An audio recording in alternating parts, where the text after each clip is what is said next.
வேங்கை வயல் விவகாரத்தில் சிறப்பு புலனாய்வு குழு விசாரணைக்கு உட்படுத்தப்படணும். தமிழக வெற்றி கழகத்தின் தலைவர் விஜய் அவர்கள். இது சாத்தியம். இப்போ இந்த ஆஸ் ஆன் டேட் நான் போலீஸ் பக்கம் தான் நான் சரியானது அப்படின்னு நான் நினைக்கிறேன். இதுக்கு எதிராக பேசுகிறவங்க விடுதலை சிறுத்தைகளோ மற்றவர்களோ எவிடன்ஸ்க்கு எதிராக யாராக இருந்தாலும் இவங்க என்ன சொல்கிறாங்கன்னா ஒரே ஒரு இது, யார் பாதிக்கப்பட்டாங்களோ பாதிக்கப்பட்டதுலேயே குற்றவாளிகளை கண்டுபிடிச்சிட்டாங்க, குற்றவாளிகள் இருக்கிறத சொல்கிறாங்க அப்படின்னு சொல்கிறாங்களே ஒழிய குற்றம் செய்தவர்கள் இவர்கள் என்று காவல்துறை சொல்லுது, இவங்க கிடையாது அப்படின்னா வேற யாரு அப்படின்னு சொல்ல தெரியல. எம்ஜிஆர் பாணியில் ஒரு அரசியலை தன் திரைப்படத்தின் வாயிலாக பேச இருக்கிறார் விஜய். அரசியலுக்கு இவ்வளவு தூரம் போயிட்டதுக்கு பிற்பாடு அவர் நடிக்கிற படத்துல அரசியல் இல்லாமலாம் இருக்காது, கட்டாயம் இருக்கும். மெர்சல் படத்திலேயே அவர் அரசியல் இது பண்ணி இங்க நிறைய பேருக்கு மெர்சல் ஆச்சு.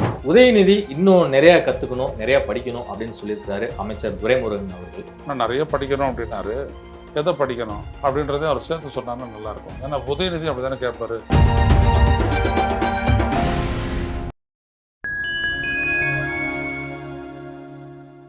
ஃபைன் டைம் வாய்ஸ் நேயர்களுக்கு வணக்கம். நான் உங்கள் சிங்முகன். நம்ம சிறப்பு நிகழ்ச்சிகள் நம்மோடு இருந்திருக்கிறார் மரியாதைக்குரிய மூத்த பத்திரிகையாளர் திரு ஐயநாதன் அவர்கள். வணக்கம் சார். வணக்கம். எப்படி இருக்கீங்க? நல்லா இருக்கேன். வேங்கை வயல் விவகாரத்தில் ஹைகோர்ட்டின் நேரடி கண்காணிப்புல சிறப்பு புலனாய்வு குழு விசாரணைக்கு உட்படுத்தப்படணும். இதுல எஸ்ஐடியை உள்ள போடணும் அப்படின்னு சொல்லியிருக்காரு தமிழக வெற்றி கழகத்தின் தலைவர் விஜய் அவர்கள். இது சாத்தியமா? இந்த இடத்துல ஒரு கட்சியினுடைய கருத்து அப்படின்றத விட முக்கியமாக கவனிக்க வேண்டியது என்னன்னா, இதில் ஃபைலாக இருக்கக்கூடிய சார்ஜ் ஷீட், அந்த சார்ஜ் ஷீட்டை இவ்வளோ 2 வருட காலத்துக்கு பிறகு கடந்த 20ஆம் தேதி சென்னை உயர்நீதிமன்றத்தில் சிபிசிஐடி தாக்கல் செய்திருப்பது அப்படின்றது ஒரு கேள்விக்குறியானது. ஏன்னா அதுக்கு முன்னாடி தான் விஜய் அங்கே போவாருன்றது செய்தி பரவலாக வந்த நிலையில் அவங்க பண்ணியிருக்கிறாங்க. இருக்கட்டும், அது ஒரு பக்கம் இருக்கட்டும். இந்த சார்ஜ் ஷீட்டில் சொல்லியிருக்கக்கூடிய விடயங்கள் ரொம்ப முக்கியமானதாக நான் கருதுகிறேன்.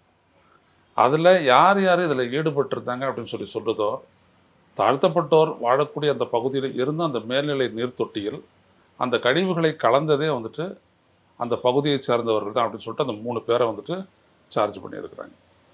இந்த 3 பேர் சார்ஜ் பண்ணுறதுக்கு இவங்க தான் அந்த குற்றத்தில் ஈடுபட்டவங்க அப்படின்றத தெளிவாக ஆதாரங்களோடு நாங்கள் மெட்டீரியல் எவிடன்ஸஸோடு நாங்கள் தாக்கல் பண்ணியிருக்கிறோம்னு சொல்கிறாங்க, சிபிசிஐடி சொல்லுது. ஆனால் இதை விடுதலை சிறுத்தைகள் கட்சியினுடைய தலைவர் தோல் திருமாவளவன் அவர்களோ இல்லை மற்றவர்களோ அவங்க என்ன சார்ஜ் பண்ணுறாங்கன்னா, எந்த பகுதி மக்கள் அது பாதிப்புக்கு ஆளாங்களோ அவங்களையே குற்றவாளிகள் ஆக்குகின்றன அப்படின்ற மாதிரி அவங்க சொல்கிறாங்க. நான் இதில் முழுக்க இப்போ இருக்கக்கூடிய சூழலில் இப்போ இந்த ஆஸ் ஆன் டேட் நான் போலீஸ் பக்கம் தான் நான் சரியானது அப்படின்னு நான் நினைக்கிறேன். ஏன்னா ஒரு நெடிய கால இன்வெஸ்டிகேஷன், பெரிய ஒரு ப்ரெஷர் வந்துச்சு. இதில் அவங்க சொல்லக்கூடிய விஷயம் என்ன, அங்கே இருக்கக்கூடிய அந்த பஞ்சாயத்து தலைவருடைய கணவரை பழிவாங்க முன்னோக்கோடு செய்யப்பட்ட ஒரு வேலை இது, இதில் செஞ்சவங்க இவங்க தான் அப்படின்னு சொல்லிட்டு தெளிவாக போட்டு பண்ணுறாங்க. ஆனால் அந்த பஞ்சாயத்து தலைவி அதிமுகவை சேர்ந்தவங்க, நல்லா கவனிக்கணும். அதை அப்படியே விட்டுட்டே கொண்டு போயிருக்கலாம். அரசியல் இருக்குது அப்படின்னோம்னா அந்த வழக்கை அவங்களையே சுற்றி கொண்டு போயிருக்கலாம். ஆனால் அப்படியெல்லாம் எதுவும் செய்யலை. இவங்க என்ன பண்ணுறாங்க, இந்த இன்வெஸ்டிகேஷனில் போலீஸ் ஒரு விளக்கம் ஒன்று கொடுத்து, அது நேற்று கூட தமிழ் ஹிந்து உள்ளிட்ட எல்லா பத்திரிகையிலும் அது என்னன்னா, இவங்க தான் இந்த குற்றச்செயலில் ஈடுபட்டாங்க அப்படின்றத நாங்கள் ரொம்ப எர்லியர் இன்வெஸ்டிகேஷன்லேயே முடிச்சிட்டோம். ஆனால் சில எவிடன்சஸ் எல்லாம் தேவைப்பட்டுச்சு. அதுக்காக நாங்கள் ஒரு நீண்ட ஒரு கயிறை விட்டோம் அப்படின்னு சொல்லுவாங்களே, லாங் ரோப்புன்ற மாதிரி, அந்த மாதிரி அவங்க விட்டுட்டு அவங்க என்ன செய்கிறாங்கன்னு எதிர்பார்த்தோம். அப்போ தான் எங்களுக்கு இந்த கான்வர்சேஷன் எல்லாம் கிடைச்சிது அப்படின்னு சொல்லிட்டு ஒருத்தர் அவங்க அம்மா அத்தையோடலாம் பேசுகிற கான்வர்சேஷனு, நீ என்ன சொன்னாலும் அடித்து காட்டாலும் கூட சொல்லாத அப்படின்றது விடையெல்லாம் வந்துச்சு. அதெல்லாம் போலீஸை கூட வெளியிட்டிருக்கலாம். ஸோ இந்த மாதிரி எல்லாம் எல்லாத்தையும் பண்ணிட்டு தான் எவிடன்சஸ் அவங்க எடுத்துருக்குறாங்க. ஏன்னா இவங்க என்னென்ன எவிடன்ஸ் வருதோ அதெல்லாம் இவங்க அழிச்சிட்டாங்க. அழித்ததையெல்லாம் காவல்துறை ரெட்ரீவ் பண்ணி தான் இவங்க தான் அந்த குற்றச்செயலில் ஈடுபட்டவங்க அப்படின்றத கண்டுபிடிச்சிருக்கிறாங்க. இவ்வளோத்தையும் தான் நாங்கள் சார்ஜ் ஷீட்டில் போட்டு நாங்கள் ஃபைல் பண்ணியிருக்கிறோம். அதனால் இதை வெளியில் யாரும் நீங்கள் இதை மாற்றியோ இல்லை தவறுதலாகவோ பேச வேண்டாம் அப்படின்னு ஒரு வேண்டுகோளை சிபிசிஐடி சார்பாக தமிழக காவல்துறை கொடுத்துருந்துச்சு. நான் இதைத்தான் முக்கியமாக கருதணும்னு நான் நினைக்கிறேன்.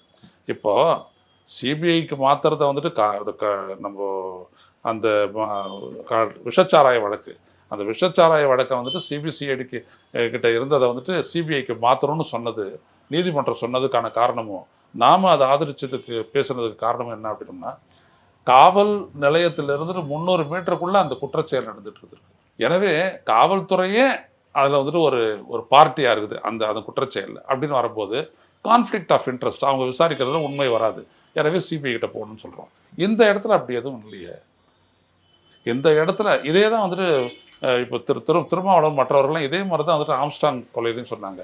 தமிழக அரசு காவல்துறை வந்துட்டு யாரையெல்லாம் வந்துட்டு குற்றம் சாட்டுதோ அவங்களெல்லாம் கிடையாது, வேற ஒரு அரசியல் மோட்டிவ் இருக்குது அப்படின்னு சொல்லிட்டு இவங்க தட்டி கழிச்சாங்க.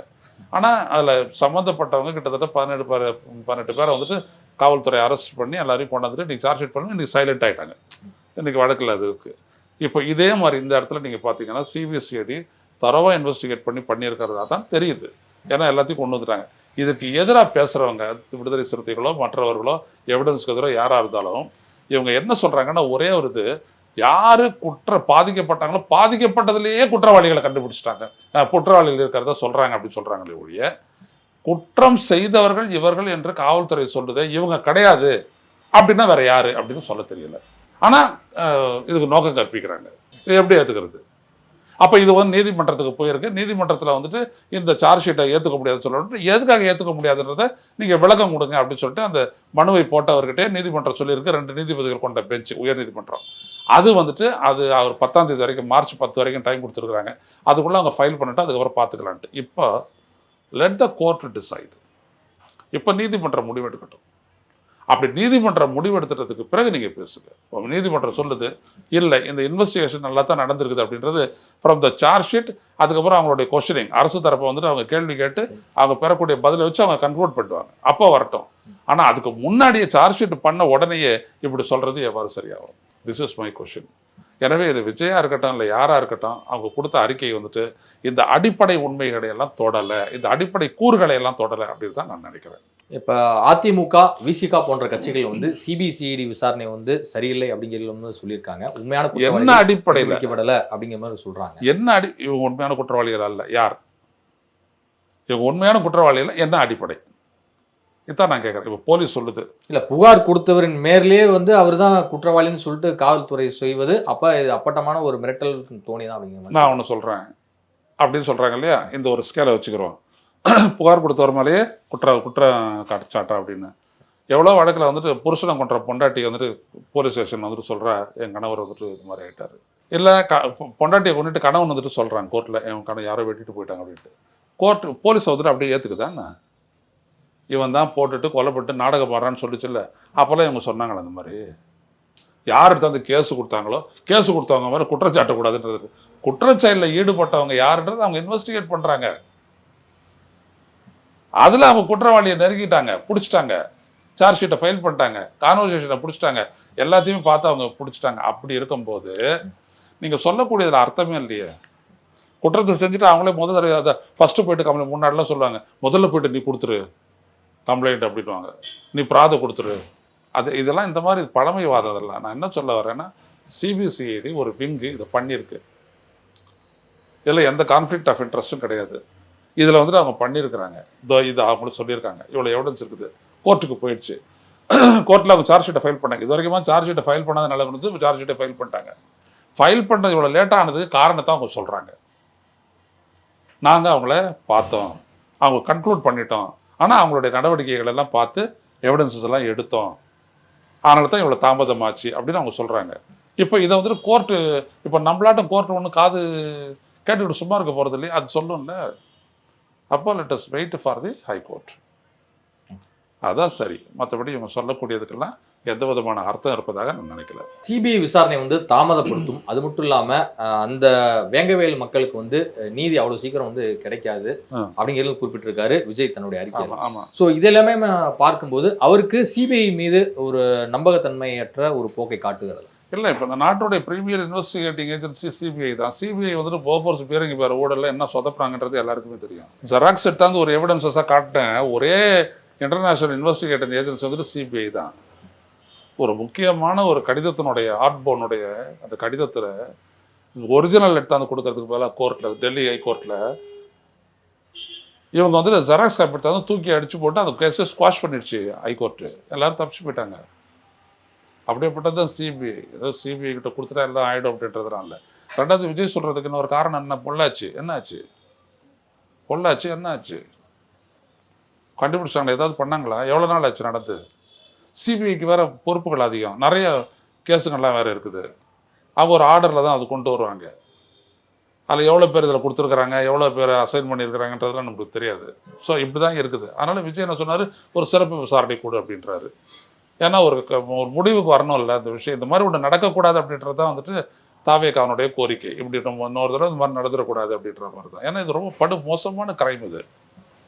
எனவே இதில் அவங்க கவனிக்க வேண்டியது என்னன்னா, சிபிஐ சொன்ன ஃபைல் பண்ண சார்ஜ் ஷீட்டு சரியானதா இல்லையான்றதை தீர்மானிக்கட்டும் நீதிமன்றம். அதுக்கப்புறம் எதையும் பேசுறான்றதான் என்னுடைய கன்க்ளூஷன். இப்போ பரந்தூரில் பாதிக்கப்பட்ட விவசாயிகளையும் மக்களையும் போய் சந்திச்சாரு விஜய் அவர்கள். அடுத்து வேங்கவேலுக்கும் போக திட்டமிட்டிருக்காரா? இல்லை, போகிறதுக்கு திட்டமிட்டதாக தான் செய்தி எல்லாம் வந்துச்சு. பர்சனலாக எனக்கு எதுவும் தெரியாது. ஆனால் அப்படி போகிறது அப்படின்றது சரியாக இருக்கும்னு நான் இப்போவும் கருதுகிறேன்.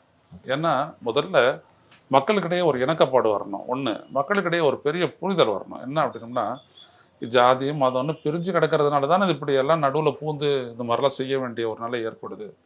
இதையெல்லாம் தாண்டி மக்கள் வந்துட்டு ஒரு ஒருமித்த உணர்வோடு அவங்க வாழ கற்றுக்கிட்டாங்க அப்படின்னம்னா, வாழ முன் வந்துட்டாங்க அப்படின்னம்னா, இதுக்கெல்லாம் வாய்ப்பே இல்லைல்ல. ஒரு அரசியலுக்காக இப்படியான ஒரு பழிவாங்கும் நோக்கு, இப்படியான ஒரு சதி, இதெல்லாம் நடக்கிறதுக்கு வழியே இல்லை இல்லையா. எனவே விஜய் அங்கே போகணும். அந்த வழக்கு ஏதோ இருக்கட்டும், அந்த மக்களிடையே விஜய் போய் நிற்கணும்னு தான் நான் இப்போது நினைக்கிறேன். விஜய் இறுதியாக நடிக்கக்கூடிய ஜனநாயகன் படத்தின் போஸ்டர் வந்து நேற்று வெளியிடப்பட்டிருக்கு. இந்த படத்தினுடைய டைட்டில் வந்து என்னவா இருக்கும்னு ரொம்பவே எல்லாருமே எதிர்பார்த்துட்டு வந்த வேளையில் இது நிச்சயமாக அரசியல் படமாக தான் இருக்கும் அப்படின்னு சொல்லிட்டு பல விமர்சகர்களும் சொல்லி வந்தாங்க. இன்றைக்கு ஜனநாயகன் அப்படிங்கிற ஒரு போஸ்டர் வந்து வெளியாகிருக்கு. எம்ஜிஆர் பாணியில் ஒரு அரசியலை வந்து தன் திரைப்படத்தின் வாயிலாக பேச இருக்கிறாரா விஜய்? தெரியல, கதையெல்லாம் பற்றிலாம் எனக்கு எதுவும் தெரியாது. ஆனால் அந்த இவர் அரசியலுக்கு வந்துட்டு இவ்வளோ தூரம் போயிட்டதுக்கு பிற்பாடு அவர் நடிக்கிற படத்தில் வந்துட்டு அரசியல் இல்லாமலாம் இருக்காது, கட்டாயம் இருக்கும். மெர்சல் படத்துலேயே அவர் அரசியல் இது பண்ணி இங்கே நிறைய பேருக்கு மெர்சல் ஆச்சு. விஜய் வெர்சஸ் பிஜேபின்னு இந்திய அளவுக்கு. ஆமாம், அந்த அளவுக்கு இதாச்சு. எனவே அதில் வந்துட்டு இருக்கத்தான் செய்யும், அதில் ஒன்றும் இது பண்ணுறதில்ல. ஆனால் எம்ஜிஆரை மாதிரி அப்படின்றதெல்லாம் வந்துட்டு எம்ஜிஆர் மாதிரியே இன்னொருத்தர் அப்படின்றதெல்லாம் வந்துட்டு ஒரு பெரிய வெற்றி பெறும் அப்படின்னு நான் நினைக்கல. அதான் ஒரு பீட் அண்ட் ட்ராக்கு. எம்ஜிஆர் ஒன்றும் ஒரு சக்ஸஸ்ஃபுல்லாக வந்துட்டு பெருந்தலைவர் காமராஜர் மாதிரி ஒரு பெரும் மாற்றங்களை கொண்டு வந்த ஒரு முதலமைச்சரில் அவர் மக்கள் மீது கன்சர்ன்டாக இருந்தார், ஒரு அக்கறையோடு இருந்தார், நான் அதை மறுக்கலை. ஆனால் காமராஜர் மாதிரி அந்த அடிப்படை மாற்றங்கள் எல்லாம் ஏற்படுத்தி மேம்பாட்டுக்கான வழிவகுத்து அவர் செயல்பட்ட அளவுக்கு அண்ணா செயல்பட்டார். ஆனால் அண்ணா வாழ்ந்தது கொஞ்சம் காலம், அதுக்கப்புறம் இருந்தவங்க யாரும் அப்படி செயல்பட்டதாக எனக்கு தெரியலை. அதனால தான் வந்துட்டு காமராஜர் ஒரு ஐடியெல்லாம் வந்துட்டு தமிழக வெற்றி கழகம் வந்துட்டு காட்டுது. எனவே எம்ஜிஆர், சாட்டை, எங்கள் வீட்டு பிள்ளை, உங்கள் வீட்டு பிள்ளை, இந்த மாதிரி விடயங்கள்லாம் வந்துட்டு மக்களிடையே எடுப்படாது. அப்படி ஒரு எதிர்பார்ப்போடு செயல்பட்டதும் வந்துட்டு சரியில்லைன்னு நினைக்கிறேன். இது ஒரு புதிய அரசியல். இவங்கெல்லாம் எப்படியான ஆட்சியை கொடுத்தாங்க அப்படின்றதெல்லாம் நம்ம பார்த்துருக்குறோம். இப்போ ரொம்ப கூர்ந்து கவனிச்சாதான் தெரியும் அதெல்லாம் இவங்களுடைய ஆட்சியெல்லாம் எப்படி இருந்துச்சு அப்படின்றது.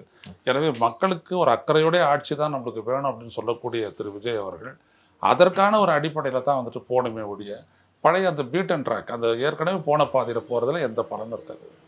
அரசியலுக்கு வந்து ஒரு இடம் ஆக போகுது விஜய் அவர்கள். ஸோ அப்படிப்பட்ட நேரத்தில் ஜனநாயகன் அப்படிங்கிற ஒரு டைட்டிலோட வரும்போது இன்னொரு போஸ்டர் வந்து சாட்டையை சுழற்றி கொண்டே நான் ஆணையிட்டால் அப்படிங்கிற ஒரு பாடலோடையும் வர்றாரு. ஸோ இதெல்லாமே நம்ம பார்க்கும்போது தன்னுடைய தாவேகா கொள்கைகளை அழுத்தமாக இந்த படத்தில் பேசியிருப்பார் அப்படின்னு சொல்லி நிறைய பேர் சொல்கிறாங்க. எதிர்பார்க்கலாம், அப்படியெல்லாம் இருக்கும், அப்படி இருக்கிறத எதிர்பார்க்கலாம். ஏன்னா அரசியலுக்கு வர்றதுக்கு, அதான் நான் ஏற்கனவே சொன்ன மாதிரி அரசியல் வர்றதுக்கு முன்னாடியே பல கருத்துக்கள்லாம் அவர் சொல்லியிருக்காரு. அவருடைய படத்தில் டைலாக் வந்துருக்கு, இப்போவும் வந்துட்டு அதை சொல்லலாம். ஆனால் இப்போ என்ன, வெளியில் வந்துட்டு எல்லாத்துக்கும் விஜய் பதில் சொல்ல வேண்டியது இருக்கும். இங்கே டைலாக் சொல்லிவிட்டு அது அப்படியே படத்தோடு போயிடாது, இங்கே பதில் சொல்ல வேண்டியது இருக்கும். மக்கள் மத்தியில் ஒரு கேள்விக்கும் மக்கள் மத்தியில் எழுப்புவாங்க, ஒரு விமர்சனத்துக்கு அவர் பதில் சொல்ல வேண்டியது இருக்கும். அப்போ இவருடைய கட்சி செயல்பாடு இதெல்லாம் வந்துட்டு ரொம்ப நுணுக்கமாக அவர் திட்டமிட்டு அவர் செயல்படணும். அந்த இடம்ன்றது ரொம்ப முக்கியம். அதெல்லாம் வந்துட்டு திரு விஜய் அவர்களுக்கு புரிஞ்ச விடயமாக தான் இருக்குன்றது அவரை சந்தித்தவன் அப்படின்ற அடிப்படையில் நான் உணர்றேன். அதனால் அதெல்லாம் ஒன்றும் இதில்லை, அவர் பண்ணுவார். சாத்தியம் இல்லாத எந்த விடயத்தையும் அவர் பேசக்கூடியவர் கிடையாது. ஒரு தீர்வை கொடுக்கணும், ஒரு பிரச்சனையை மட்டும் பேசுறது இல்லை, தீர்வை கொடுக்கணும் அப்படின்ற ஒரு எண்ணப்போ கூட சொல்லும் போது நான் வளர்ச்சிக்கு எதிரானவன் கிடையாது. இங்கே வேண்டாம், பரந்தூரில் வேண்டாம் அந்த விமான நிலையம், 90% நீர்நிலைகளையும் 90% வேளாண் நிலங்களையும் அழிச்சிட்டு ஒரு விமான நிலையத்தை வைக்க வேண்டாம், பாதிப்பு ரொம்ப குறைவாக இருக்கிற இடத்துக்கு கூட்டு போவாங்க அந்த திட்டத்தை அப்படின்னு தான் அவர் சொல்லியிருக்காரு. பரந்தூரில் நிச்சயமாக செய்தியாளர்களை வந்து சந்திப்பார் அப்படின்னு சொல்லி எதிர்பார்க்கப்பட்டது. விஜய் அவர்கள் நிச்சயமாக ப்ரெஸ் பீப்புளை சந்திப்பார்னு சொல்லி, ஆனால் அவர் வந்து அன்னைக்கும் வந்து ப்ரெஸ்ஸை சந்திக்கல. எப்போது தான் சந்திக்க திட்டமிட்டிருக்காருன்னு நினைக்கிறேன்? விஜயை பொறுத்த வரைக்கும் நான் புரிஞ்சுக்கிட்ட வரைக்கும் தான் அதை பேச முடியும். அவர் பொறுத்த வரைக்கும் பார்த்தீங்க அப்படின்னா மக்கள் மத்தியில் எல்லாத்தையும் ஷேர் பண்ணிக்கிறது, ஊடகங்கள் தான் பெரிய அளவு கொண்டு போகுது அப்படின்றதுல அவர் ரொம்ப இதுவாக இருக்கார். ஆனால் அவர் கொண்டு போகக்கூடிய விஷயங்களையும் தாண்டி ஊடகங்கள் எதையெல்லாம் பேச போகிறாங்க என்ன அப்படின்றத வந்துட்டு பார்க்கும்போது அவருக்கு ஒரு வேறுபட்ட எண்ணம் இருக்குதுன்னு நான் நினைக்கிறேன். இது எல்லாத்துக்கும் கேள்வியெல்லாம் கேட்பாங்க அப்படின்ற மாதிரியான எண்ணம் அவருக்கு இருக்கலாம். அதுதான் அவருக்கு. மற்றபடி இஷ்யூவை வந்துட்டு ஊடகங்களில் எந்த அளவுக்கு, அதாவது மக்கள்கிட்ட எப்படி சொல்லணுமோ அதை அவர் சொல்லிடுறாரு. அதை கிளீனாக டெலிவர் பண்ணுறாரு, கம்யூனிகேட் பண்ணுறாரு நல்லா. இதெல்லாம் ஸ்மார்ட் மூவாக பண்ணுறாங்க. ஆமாம், எல்லாத்தையுமே வந்துட்டு பார்த்தீங்கன்னா அது ஒரு விவாத பொருளாகுது. அதில் வந்துட்டு ஆதரவாளரான நான் இன்னும் மற்ற தாவேக்கா சேர்ந்தவர்களெல்லாம் வந்து பேசுகிறாங்க, விவாதத்தில் தெளிவாக எடுத்துரைக்கிறாங்க. அதெல்லாம் வந்துட்டு எந்த விதமான பிரச்சனையும் இல்லை. அதனால் ப்ரெஸ்ஸை அவர் எப்போ சந்திக்க போகிறாரு அப்படின்றது என்னை பொறுத்த வரைக்கும் என்னென்னா, அந்த கட்சி ஒரு போராட்டத்தில் இறங்கும் போது அதை பற்றிய ஒரு செய்தியை கொடுக்கும் போது ஒரு அறிக்கையாக கொடுக்கறத விட அது ஒரு பத்திரிகையாளர் சந்திப்பில் அவர் கொடுப்பாரு அப்படின்னு என்று நினைக்கிறேன் நான். அப்படிதான். அப்போ தான் அவர் பத்திரிகையாளர்களை சந்திக்க வருவார். அவர் சும்மா சாதாரணமாக அவர் போகிற போக்கில் சீமான் போன்றவர்களெல்லாம் சந்திக்கிறாங்க இல்லையா அன்றாடம், அந்த மாதிரியான ஒரு இடத்துக்கு வருவார்கள். உதயநிதி இன்னும் நிறைய கற்றுக்கணும், நிறைய படிக்கணும் அப்படின்னு சொல்லியிருக்கிறாரு அமைச்சர் துரைமுருகன் அவர்கள். இந்த கருத்து என்பது ஒரு அறிவுரையாக எடுத்துக்கலாமா, இல்லை சூட்சமாக ஏதோ துரைமுருகன் சொல்ல வருகிறார் அப்படின்னு எடுத்துக்கலாம்? இல்லை, எதை படிக்கணும்னு சொல்கிறாரு அதை சொல்லட்டும். அவர் நான் நிறைய படிக்கணும் அப்படின்னாரு, எதை படிக்கணும் அப்படின்றதே அவர் சேர்த்து சொன்னார்னா நல்லாயிருக்கும். ஏன்னா உதயநிதி அப்படி தானே கேட்பாரு. சரி, நான் எதை நான் படிக்கணும், எதை கற்றுக்கணும், அது எதை கற்றுக்கணும் அப்படி சொன்னார்னா அதை கற்றுக்கிட்டு நீங்கள் கற்றுக்கிட்டீங்களா, படிச்சிங்கல்ல, நீங்கள் என்ன நடைமுறைப்படுத்துனீங்க, நீங்கள் நடைமுறைப்படுத்தினதனுடைய விளைவு தான் கதிரானந்தை வந்துட்டு இடி வந்துட்டு கூப்பிட்டு விசாரிச்சிச்சா 9 மணி நேரம் அப்படின்னு அவரும் கேட்கலாம், இல்லை மக்களும் கேட்கலாம் இல்லையா? சொல்லணும் துரைமுருகன். சும்மா போகிற போக்கில் அப்படியே கொளுத்தி போடுற மாதிரி நிறைய படிக்கணும், நிறைய கற்றுக்கணும், ட்ரைனிங் கிளாஸ் போகணும் இப்படிலாம் சொல்கிறதுல என்ன இருக்குது? இவரே உங்கள் பல்வேறு கருத்து கொடுப்பது மிக்க நன்றி.